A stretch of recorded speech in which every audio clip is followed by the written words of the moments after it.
नमस्कार। मैं सुनील कुमार आपका स्वागत करता हूं आपके अपने चैनल क्या ऐसा होता है में।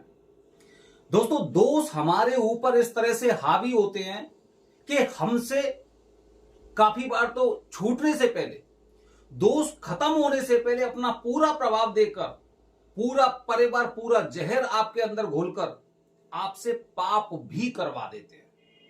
वो पाप किस तरह के होते हैं दोस्तों, आज पूरा वीडियो देखना। अगर आपको पसंद आता है तो आप कमेंट बॉक्स में हर हर महादेव जरूर करना, और लोगों तक शेयर इसलिए करना है कि कहीं ऐसे तीर्थ स्थल पर पहुंचने के पश्चात या फिर रास्ते में रहने के बाद ये कुछ इस तरह के पाप ना कर दें जिससे पूजा का फल ही नहीं, हमारे सनातन धर्म के स्थान पर उंगली भी ना उठाएं कि हमने इस तरह की पूजा की और हमें उसके फल प्राप्त नहीं हुए।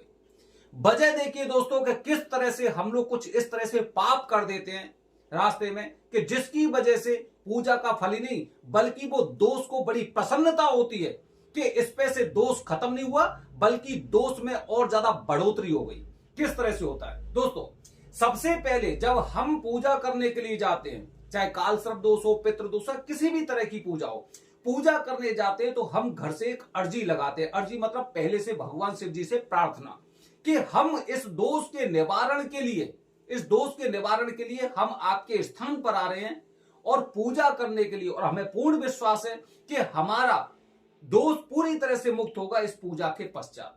अब आप अर्जी लगाकर, घर से अर्जी लगाकर आप क्या करते हैं, बहुत से लोग क्या करते हैं, ऐसे स्थान पर जाते हैं जहां पर इन्हें नहीं जाना चाहिए। आपने भगवान शिव की अर्जी लगाई है, आप शिरडी जा रहे हैं, आप अन्य धर्म के स्थानों पर जा रहे हैं, तो आप समझिए कि आपने सनातन धर्म का ही नहीं बल्कि भगवान शिव का भी आपने अपमान किया है। और जब भगवान शिव जी का आपने अपमान किया है तो उसका दंड समय पे आने पर आपको जितना गहरा मिलने वाला है वो आप सोच भी नहीं सकते, क्योंकि आपने वो दोष केवल अपने ऊपर नहीं बल्कि अपने परिवार के ऊपर आपने वो दोष पाल दिया है। पहली बात तो दोस्तों ये हो गई, अर्जी का अपमान किया है। काफी लोग ऐसे होते हैं जो अर्जी लगाने के पश्चात पेशी को करते ही नहीं है, या फिर अर्जी इनकी रखी रहती है, या फिर काफी बार ऐसा होता है कि ये अर्जी लगा के उस क्षेत्र में तो पहुंच जाते हैं लेकिन इनको विधि पता नहीं होता है, वहां पर जाकर ये गुमराह हो जाते हैं या फिर ये भटक जाते हैं, जिसकी वजह से अर्जी की विधि पूरी तरह से पेशी नहीं हो पाती है। मतलब अर्जी का आपने अपमान किया।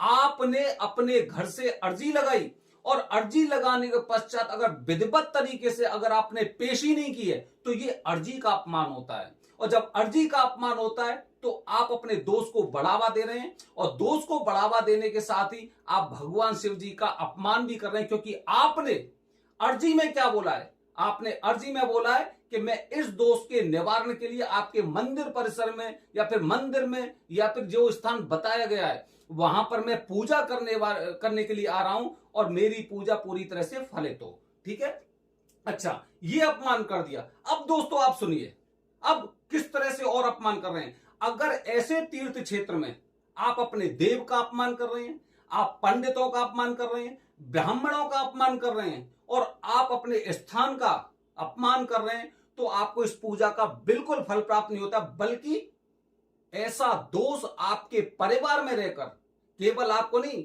आपकी आने वाली पीढ़ियों को भी तहस नहस कर सकता है, इस तरह का दोष। तो दोस्तों वो दोष कैसा होता है, आप उदाहरण के लिए सोचिए कि आपका संपर्क गुरुजी से हुआ। अब गुरुजी से संपर्क होने के पश्चात आपने उनसे पूरी वार्तालाप वगैरह की और आपने उन्हें समय दिया। आपने समय दिया कि गुरुजी हम इतने बजे पूजा करेंगे। अब उस समय आप उनके पास नहीं पहुंचते हैं, उनका फोन नहीं उठा रहे हैं, उनको रेस्पॉन्स नहीं कर रहे हैं। आप उस जगह देखिए कि आपने वहां पर पूजा करने के लिए गुरुजी को बोला है। अब गुरुजी ने वहां पर पूरी आपकी सामग्री को तैयार करके रखा है, पंडित जी को पूजा के लिए बुला के रखा हुआ है और वो लोग वहां पर आपका इंतजार कर रहे हैं। मतलब आपने निमंत्रण दिया और निमंत्रण देने के पश्चात आपने उस चीज को अगर अनुसरण नहीं किया तो किसका अपमान हो रहा है, पंडित का अपमान हो रहा है, ब्राह्मण का अपमान हो रहा है, उस स्थान का अपमान हो रहा है, और जो आपने जो कार्य किया है ना और जिस मंदिर में किया है उसका आपने अपमान किया है। अब जब अपमान आप इस तरह से कर रहे हैं, आप पूजा का फल प्राप्त करने के लिए वहां पे आए हैं, तो दोस्तों आप सोचिए कि ये दोष इतना भारी था, इतना भारी था कि आपकी बुद्धि कुंठित हो गई। आपने अर्जी नहीं लगाई, अर्जी लगा के आप गलत स्थान पे चले जाते हैं। आप पंडितों का अपमान कर रहे हैं, आप ब्राह्मणों का अपमान कर रहे हैं। ये अपमान महाकाल मंदिर का या त्र्यंबकेश्वर में वरदानी पंडित जी का आपने जिस तरह से अपमान किया है, उसका दंड आपको भुगतना पड़ेगा। भुगतना इसलिए पड़ेगा, शास्त्रों में बताया गया है, अगर ब्राह्मणों का किसी ने अपमान किया है, पंडितों का किसी ने अपमान किया है, तो उस अपमान को उसकी पीढ़ियां भी झेलती हैं।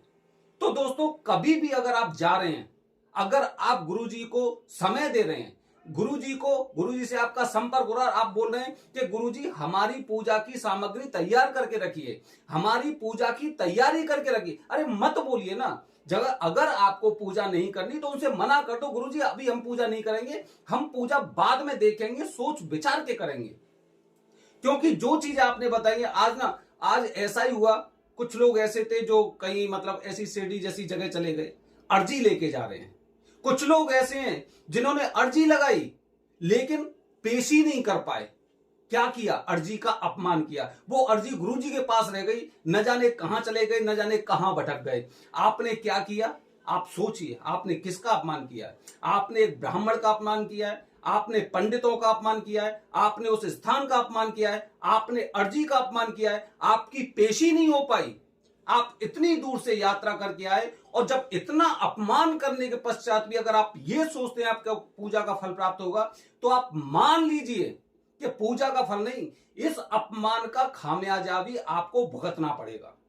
पूजा नहीं करनी है, गुरुजी से बिल्कुल कुछ भी बोलने की आवश्यकता, कोई भी गुरुजी हो तीर्थ क्षेत्र में, कोई भी, मैं ये नहीं कह रहा कि केवल स्पेशल यही वाले गुरुजी, कोई भी गुरुजी हो, किसी से आपको बोलना ही नहीं है, कमिटमेंट नहीं करना है कि हमें पूजा करनी है। जब भी जाना हो आप पहुंच जाइए, लेकिन कमिटमेंट करके आप इतनी बड़ी गलती करते हैं, इतनी बड़ी भूल करते हैं, इसका खामियाजा आज आपको पता नहीं चलेगा।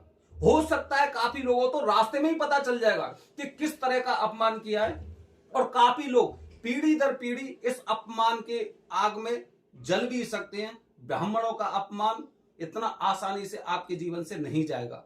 ध्यान रखिए, अपमान मत करिए, पूजा नहीं करनी है मत करिए, दोष का निवारण नहीं करना है मत करिए, लेकिन ऐसे पवित्र क्षेत्र में जाकर जहां पर सब लोग दान करते हैं, जहां पर सब लोग विधिवत तरीके से पूजा करते हैं, तरह तरह की पूजा अनुष्ठान, रुद्राभिषेक, लघु रुद्राभिषेक, महामृत्युंजय मंत्र का जाप, पॉजिटिव एनर्जी में जाकर भी अगर आप अपमान कर रहे हैं, तो आप सोचिए आप कितनी बड़ी भूल कर रहे हैं, और ये भूल आपको आगे दिखाई देगी।